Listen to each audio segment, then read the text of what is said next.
Words and images are the key to making poetry more than just a mathematical accumulation of rhythms and sounds or structures and forms. They give poetry its uniqueness. We're going to focus on just a few aspects of the myriad ways that words and images can impact poetic meaning. Metonymy uses a characteristic to represent the object. Thus the sentence, "The White House threatened to veto any bill requiring the use of metonymy in everyday conversation," uses a characteristic of the seat of government, the building in which the president lives, to represent the actual person doing the vetoing, the president. The White House itself can't do anything but sit there, look pretty, and house the president, his staff, and his family. It's just a building. So a synecdoche, yes, that's synecdoche and not synecdoche. A synecdoche is closely related to metonymy, and they're often confused. While metonymy uses just a characteristic, a synecdoche actually uses a part to describe the whole.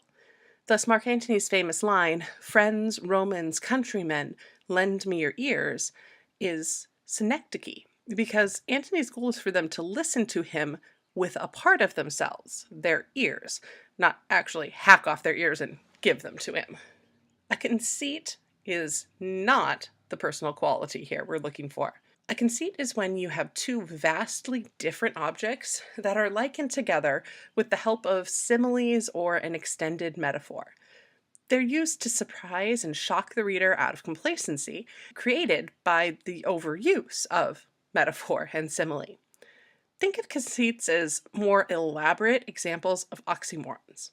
Instead of just saying something is dead as a doornail, an oxymoronic simile, since doornails can't die and they never were alive, a conceit would spend several lines comparing the stiffness of a corpse to the straightness of a nail, or the iron grip of death to the rusted metal of the nail.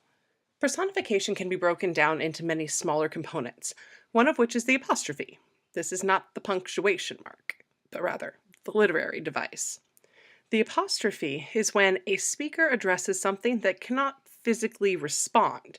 It's an inanimate object, or an imaginary person, or someone who's dead.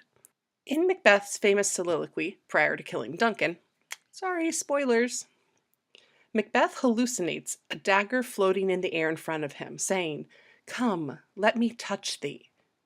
The dagger can't talk back because it's 1, an inanimate object, and 2, totally imaginary. So this is an example of apostrophe. A syllogism is a rhetorical device that uses a complex set of 3 analogies to end up comparing 2 unlike objects or ideas. So it's usually expressed as a verbal equation. So for example, if all A are B and all C are A, therefore all B are C. Or in more practical terms, if all dogs have legs and all dachshunds are dogs, then all dachshunds have legs. However, that's a syllogistic fallacy because clearly this little guy doesn't have legs, but he sure gets around in style.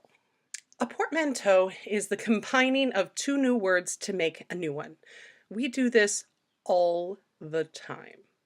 Think spork, combination of spoon and fork, or a liger, combination of a lion and a tiger, or Brangelina. It's useful in that a writer can combine 2 meanings into 1 new word. A chiasmus is Greek for crossing, or to shape letters like an X. JFK's famous phrase, "Ask not what your country can do for you, ask what you can do for your country," is perhaps the most famous example. He crosses the "ask not what your country can do for you" and flips it into "what you can do for your country." So we need to talk a little bit about rhymes since we're talking about the imagery that words create. So a slant rhyme is when the words at the end of a line of poetry are similar but not identical consonant sounds.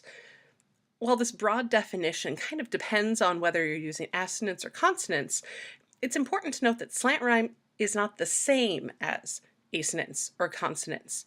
And the reason for that's fairly simple. Slant rhyming is the use of assonance or consonants at the end of words, but assonance or consonants can exist anywhere in a line of poetry. So, for example, sometimes slant rhymes use assonance, such as in the words crate and braid.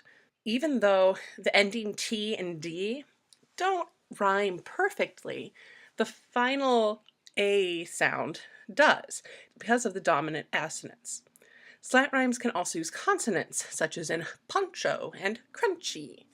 Since the final consonant sound ch match, we can ignore the fact that one ends in an O and one ends in an E. Interestingly, unfit and unfair are not slant rhymes, despite the fact that they both have an F in their final syllable. That's because the F is not the final consonant to appear within that last syllable. Internal rhymes are rhymes that are placed in the middle of lines.